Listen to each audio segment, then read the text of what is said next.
dirahmati Allah, tidak ada satupun dosa manusia tidak bakal diampuni oleh Allah Subhanahu wa taala.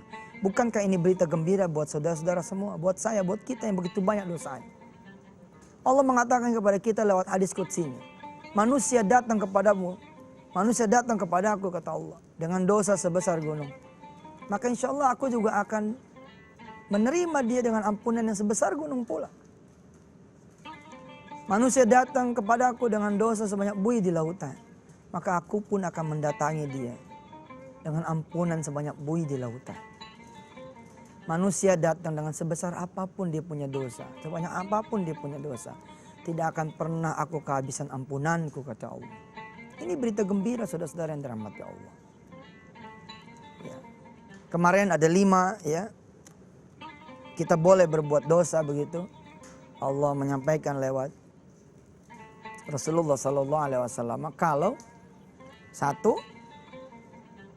kita berbuat dosa tidak di tempat yang dilihat oleh Allah. 4 yang lain belum dibahas, saya langsung sampaikan saja ke hadapan saudara-saudara pemirsa semua yang dirahmati Allah. Yang kedua adalah silakan berbuat dosa, berbuat maksiat, ya, asal jangan dengan rizkinya Allah. Yang ketiga, silakan berbuat dosa dan maksiat asal dilakukan bukan di buminya Allah. Yang keempat, ya, saudara boleh kemudian melakukan dosa asal bisa menolak kedatangan malaikat Israel. Jadi ketika kamu dicabut nyawa, ya, malaikat Israel bisa kita usir, bisa kita minta waktu, nanti dulu, saya mau tobat dulu. Kalau sudah bisa mengusir Israel, please silakan. Yang kelima adalah ketika kemudian kita bisa menolak cengkeraman malaikat Malik yang akan menceburkan kita di neraka. Saya bacakan surah At-Tahrim ayat ke-8. Ayat ini ayat ke-8, ayat kesukaan saya dari surah At-Tahrim. Kesempatan yang Allah berikan buat siapapun yang mau bertobat kepada Allah Subhanahu wa taala. A'udzu billahi minasyaitonir rajim. Bismillahirrahmanirrahim. Ya ayyuhalladzina amanu tubu ilallahi taubatan nasuha. Asa rabbukum an yukaffira ankum sayyi'atikum wa yudkhilakum jannatin tajri min tahtihal anhar. Yawma la yukhzillahu an-nabiyya walladzina amanu ma'ah. Nuruhum yas'a baina aydihim wa biaymanihim. Yaquluna rabbana atmim lana nurana waghfir lana innaka ala kulli syai'in qadir. Shadaqallahul azim.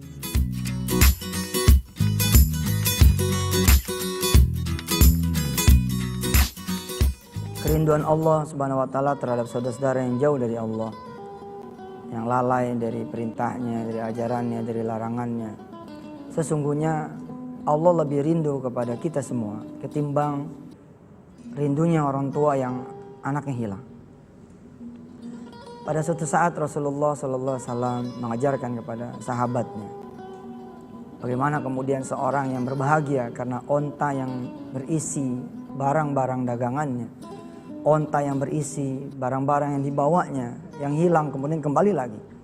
Betapa bahagianya orang itu mendapati onta itu kembali ke hadapan matanya. Lalu Rasulullah bilang kepada hambanya, Rasul bilang kepada sahabatnya ini bahwa kesenangan, kebahagiaan Allah melihat seorang hamba kembali kepada dia adalah lebih hebat lagi gembiranya ketimbang si pemilik onta tadi kemudian mendapati ulang onta dan barang dagangannya. Kita lihat bagaimana Allah kemudian menyeru kepada mereka yang mau bertobat dengan panggilan kesayangan Allah Subhanahu wa taala di saat Allah menyeru seseorang untuk berpuasa.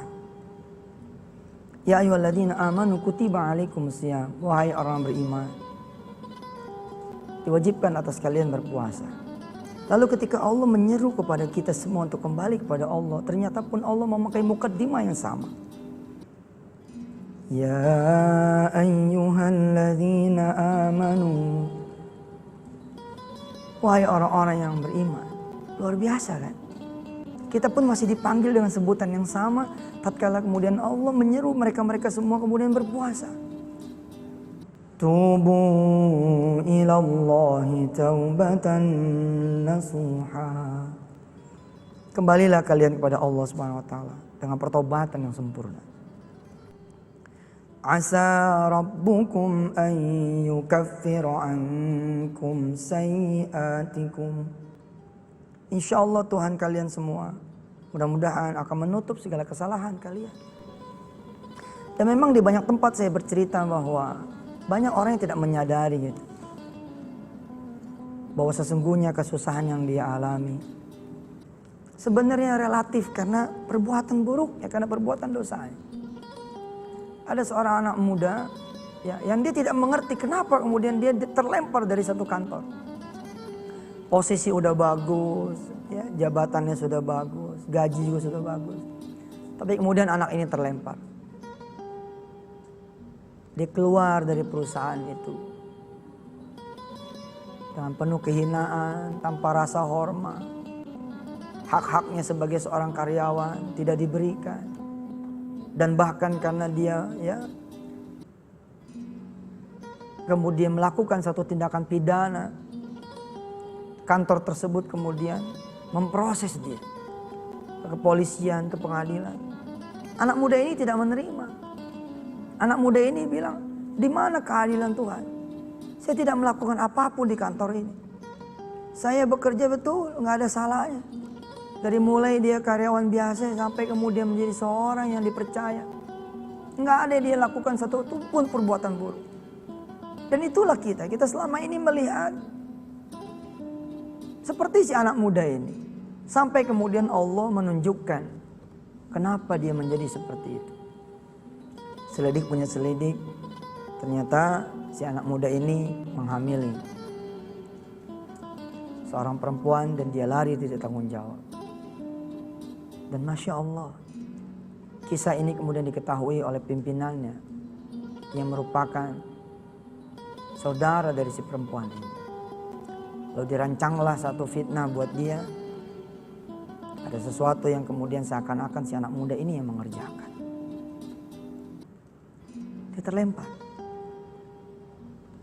Ini kesalahan si anak muda di tempat yang lain, lalu Allah balas di tempat yang berbeda. Di perbuatan baik pun seperti itu. Kita nolongin anak orang, Masya Allah, orang tuanya nggak ada hajinya sama kita.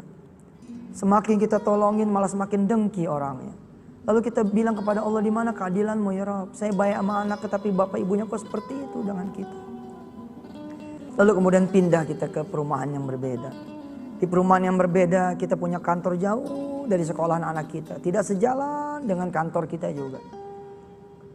Kemudian subhanallah ada tetangga yang mengatakan kepada kita, tenang aja Pak, arah kantor saya searah dengan putra saya sekolah dan anak bapak adalah teman dari putra saya yang sekolah. Biarlah saya yang mengantarnya. Subhanallah, perbuatan baik di perbuatan yang A, kemudian Allah juga balas bukan saja dari si A. Yang memang si A itu tidak mampu membalas dia, Allah yang sanggup membalas dia, si B yang kemudian membalas. Asa rabbukum ayyukaffiru ankum sayyiatikum. Buat saudara yang mau bertobat, Allah betul-betul akan hadiahkan kehidupan yang baru. Wa yudkhilakum jannatin tajri min tahtihal anhar. Dan kemudian orang yang mau bertobat kepada Allah, Allah akan masukkan ke dalam surganya. Insyaallah pemirsa, seluruh kesulitan kesusahan kita, sesungguhnya jawabannya adalah tubu ilallah. Kita bertobat kepada Allah Subhanahu wa taala. Kita tengok sedikit satu baris dari ayat ke-8 surah At-Tahrim ini. Perhatikan kalimat dari Allah Subhanahu wa taala. Rabbana atmim lana nurana waghfir lana. Buat orang-orang yang mau kemudian kembali kepada Allah Subhanahu wa taala, doa dia adalah Rabbana atmim lana nurana waghfir lana. Ya Allah, sempurnakanlah untuk kami cahaya-Mu dan ampunilah kami. Ghafara di sini bisa berarti adalah tutup, ganti, atau rubah. Seseorang yang tidak punya anak keturunan ketika dia berumah tangga. Lalu ketika dia kemudian jujur terhadap dirinya sendiri. Masya Allah, dia dapati sebelum kemudian dia menikah, dia sudah berzina. Lalu Allah tutup itu yang namanya pintu anak. Maka bila suami istri tadi yang menikah dengan didahului dengan berzinahan, sementara dia tidak mendapati seorang anak, lalu dia bertobat. Jawabannya ini bukan di rumah sakit Singapura, bukan di rumah sakit Malaysia, bukan di obat-obatan, bukan. Jawabannya adalah pertobatan. Ketika dia mampu bertobat, asa rabbukum ayyukaffiru ankum sayyi'atikum. Allah tutup dulu tuh kesalahan-salahannya. Wa yudkhilakum jannatin tajri min tahtiha anhar. Lalu kemudian Allah berikan kemudian surga buat dia dan disempurnakan. Ketika disempurnakan, ya, 1-2 tahun setelah dia kemudian bertobat, lahir anak yang dia idam-idamkan. Ada satu keluarga yang kemudian masuk ke gerbang pernikahan dengan perzinahan terlebih dahulu. Anak dia punya, suami dia ada, ekonomi yang dia nggak punya. Allah bikin hancur ekonominya. Ya Allah Islam. Apakah jawabannya adalah pekerjaan? No, bukan. Ditutup sama Allah pekerjaan. Nggak mungkin dia dapat. Sampai dia tahu penyebabnya adalah perzinahannya dia. Terus bagaimana kalau dia mau dapat kerjaan, ekonomi mau bagus, mau cakep? Ya gampang. Menurut konsepsi dari surah At-Tahrim ayat 8, udah taubat aja dulu. Taubat dulu, beramal soleh dulu, nanti insya Allah atmim lana nurananya hidup, waghfir lananya hidup, pekerjaan pun datang. Ada orang-orang yang anak ade, ya, suami istri ade, pekerjaan juga kelihatannya nggak ada masalah. Ya Allah salam, utangnya banyak banget. Ini harus dipelajari dan saudara harus mengingat beberapa materi kita yang lalu. Ya, ada 10 dosa besar. Bila mana saudara langgar ini, salah satu dari 10 nih saudara langgar, maka keadaan inilah yang akan terjadi. Utang ini tidak akan selesai dengan pinjaman dari yang lain. Utang selesai dengan pertobatan kita kepada Allah. Jujur aja. Bagaimana sholat kita? Bagaimana kemudian ngajinya kita? Bagaimana hubungan kita dengan Allah Subhanahu wa taala? Kita rapin. Setelah kemudian kita rapi, Allahu Akbar, akan muncul nih cahaya. Rabbana atmim lana nurana waghfir lana. Innaka ala kulli syai'in qadir. Ujung dari ayat ini adalah innaka ala kulli syai'in qadir. Jangan tanya apakah Allah sanggup mengubah hidup saudara. Jangan tanya. Karena Allah Maha Kuasa atas segala sesuatu.